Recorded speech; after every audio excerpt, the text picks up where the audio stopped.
Hello மக்களே, election results வந்தாச்சு. Congratulations to டிவிக்கு team and all the voters. யார் யார் சப்போர்ட் பண்ணிக்கிறாங்க, யார் யாருக்கு ஒரு சேஞ்ச் வேணும்னு எதிர்பார்க்குறீங்க, எல்லாருக்கும் கங்க்ராச்சுலேஷன்ஸ். இப்போது டிவிகே வந்தாச்சு. ரிசல்ட்ஸ் தெரியும் நம்மளுக்கு. டிவிகே வந்து 108 தொகுதியில் வின் பண்ணியிருக்காங்க. வரலாறு காணாத வெற்றி. அதுவும் மொத தடவை எலெக்ஷன்லேயே இவ்வளோ பெரிய சேஞ்ச். யூஸ்வலாகவே இந்த எலெக்ஷனில் வந்தால் தமிழ்நாட்டில் டிஎம்கே இல்லாட்டி ஏடிஎம்கே இவங்க 2 பேர் தான் வருவாங்க. இதை தடவையாக ஒரு புது கட்சி வந்த உடனே இவங்க 2 பேரையும் அடிமட்டத்தில் தட்டிட்டு ஒரே லெவலில் டாப் வந்தது. இதான் தடவையாக வந்திருக்கு. That 108 is not a small numbers. It's a big thing, right? இவங்களுக்கு அடுத்து தான் வந்திருந்தது டிஎம்கே ஒரு 59, அப்புறமா ஏடிஎம்கே ஒரு 47 சீட்டு வாங்கியிருக்காங்க. And then others like Congress, BJP. But NTK நாம் தமிழர் கட்சி வந்து ஒரு ஓட்டு கூட, ஒரு சீட் கூட வாங்கல. அதுக்கு நம்ம செப்பரேட்டாக பண்ணலாம். அது இப்போது எல்லோரும் come to the current situation. இப்போது எல்லார் மைண்ட்லேயும் ஒரு விஷயம் இருக்குது. ஒரு மெஜாரிட்டி கவர்மெண்ட் ஃபார்ம் பண்ணுறதுக்கு நம்மளுக்கு வேண்டிய சீட் வந்து 118. இப்போது விஜய் கிட்டே இருக்கிறது 108, ரைட்? இன்னும் 10 சீட் வேணும். இன்னும் 10 சீட்டு வந்தால் அவங்க மெஜாரிட்டி கவர்மெண்ட் ஃபார்ம். இந்த 10 சீட்டு கிடைச்சா காங்கிரஸ் கிட்டேருந்து வரலாம். ஏன்னா அவங்ககிட்ட ஒரு 5 சீட் இருக்குது. ஸோ காங்கிரஸ் கொடுக்கலாம், கம்யூனிஸ்ட் பார்ட்டி கொடுக்கலாம், அது மாதிரி பல கட்சி கொடுக்கலாம். அவங்களுக்கு கொடுத்து அவங்க ஒரு 10 சீட்டு கிடச்சிச்சுன்னா பாமக கொடுக்கலாம், இல்லை டிஎம்டிகே இது மாதிரி அவங்க சப்போர்ட் பண்ணாச்சுன்னா இவங்க வந்து மெஜாரிட்டி கவர்மெண்ட்டாக வரும். நான் கொஷின் என்னென்னா, இவங்க சப்போர்ட் பண்ணலன்னா, ஸோ இதுதான் எல்லாருக்கும் இருக்கிற ஒரு கேள்வி. ஸோ சப்போர்ட் பண்ணலன்னா என்ன பண்ணுவீங்க, ரைட்?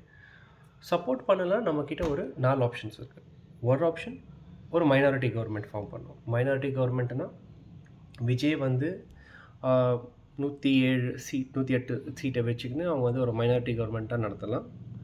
இந்த மாதிரி வந்து 2006 எலெக்ஷனில் கருணாநிதி கூட வந்திருக்கு. அப்போ ஒரு 96 சீட் வாங்கியிருக்காரு. So is like the second time.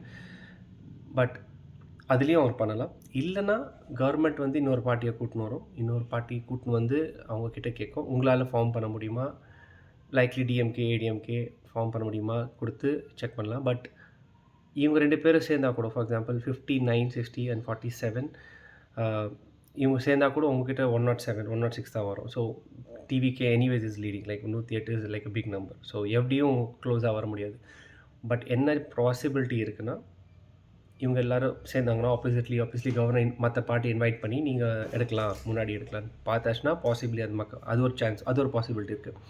இன்னொரு பாசிபிலிட்டி வந்து பிரசிடென்ட் ரூல். ஸோ இன்கேஸ் டிவிகேக்கு யாரும் சப்போர்ட் பண்ணல, இவங்க போய் அசம்பிளியில் நிற்கும் போது மற்ற கட்சிங்க எல்லாம் சேர்ந்துட்டு நான் டிவிகேக்கு சப்போர்ட் பண்ண மாட்டோம், ஸோ அவங்க இருக்கிற 108லேயே இருக்கட்டும், மைனாரிட்டி கவர்மெண்ட்டாக இருக்கும், நாங்கள் இதுக்கு கூட நிற்க மாட்டோம் அப்படின்னு அவங்க சொல்லியாச்சுன்னா, ஸோ பாசிபிளி பிரசிடென்ட் ரூல் வரும். பிரசிடென்ட் ரூல் யாரும் விரும்ப மாட்டாங்க. ஏன்னா பிரசிடென்ட் ரூல் போயாச்சுன்னா லிட்டலாக ஸ்டேட் அசம்பிளி நடக்காது. யூஸ்வலாக கவர்னர் வந்து ரன் பண்ணுவாங்க. That too centralised governor. So central கவர்மெண்ட்டில் யார் இருக்கிறாங்களோ அவங்க வந்து கவர்னர் மூலியமாக இதை ரன் பண்ணுறது. இருக்கிற சிச்சுவேஷன் பொறுத்து பிஜேபி யாருக்கும் ஆகாது. ஸோ இந்த சிச்சுவேஷன் அவங்க வந்தாங்கன்னா I don't think president rule is an option. 4வது ஆப்ஷன் ஃப்ரெஷ் எலெக்ஷன். இப்போ இருக்க சிச்சுவேஷனை ஃப்ரெஷ் எலெக்ஷன் போட்டு திருப்பி voting பேங்க்கெல்லாம் செக் பண்ணி வரதுலாம் இட்ஸ் நாட் பாசிபிள். ஸோ நம்மக்கிட்ட இருக்கிற ஃபஸ்ட் ஆப்ஷன் ஒன்று மைனாரிட்டி கவர்மெண்ட். யாரும் சப்போர்ட் பண்ணலன்னா Vijay can still be the CM, minority government. But அதில் ப்ராப்ளம் இருக்குது. எந்தனா ஒரு புதுசாக ஒரு தாட்ஸ் எடுத்துன்னு வரணும், ஏதோ ஒரு ரூல்ஸ் எடுத்துன்னு ரெஜிஸ்ட்ரேஷன் சேஞ்சஸ் எடுத்துன்னு வரணும், அதுக்கெலாம் வந்து ஈஸியாக வராது. டிஎம்கே அப்போஸ் பண்ணுவாங்க, ஏடிஎம்கே அப்போஸ் பண்ணுவாங்க. ஸோ இவங்க மட்டும் இல்லாமல் மற்றவங்களும் ஏற்றுக்கினா தான் வர முடியும். So minimum 50% of the assembly வந்து ஒத்துக்கணும். அப்போ ஒத்துக்கினா தான் அந்த ஒரு லெஜிஸ்லேஷன் பாஸ் ஆகிறதுக்கு ரொம்ப ஈஸியாக இருக்கும். பட் மைனாரிட்டியாக இருக்கிறதுனால மற்றவங்க எல்லோரும் ஒத்துக்க வைக்கிறது கொஞ்சம் பிரச்சனையான விஷயம். அதுதான் ஒரு இருக்கிறதுலே ப்ராப்ளமேட்டிக். பட் மோஸ்ட் ப்ராப்ளி இவருக்கு அந்த 10 சீட்ஸும் கிடச்சிடுச்சுன்னா he would become the majority government. அப்புறம் லெஜிஸ்லேஷன் பாஸ் பண்ணுறதுல ஒரு பிரச்சனையும் இருக்காது. ஸோ இதான் ரொம்ப பேருக்கு மைண்டில் வந்த கேள்வி என்னென்னா, சப்போர்ட் பண்ணால் ஓகே, சப்போர்ட் பண்ணலன்னா என்ன? ஸோ இந்த video is only to tell you that support பண்ணனா இந்த 4 ஆப்ஷன்ஸும் இருக்கும், right?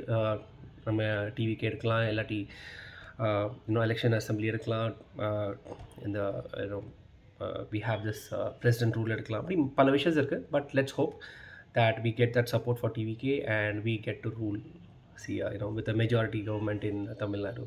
So thank you. If you liked it, do let me know by a comment. Bye.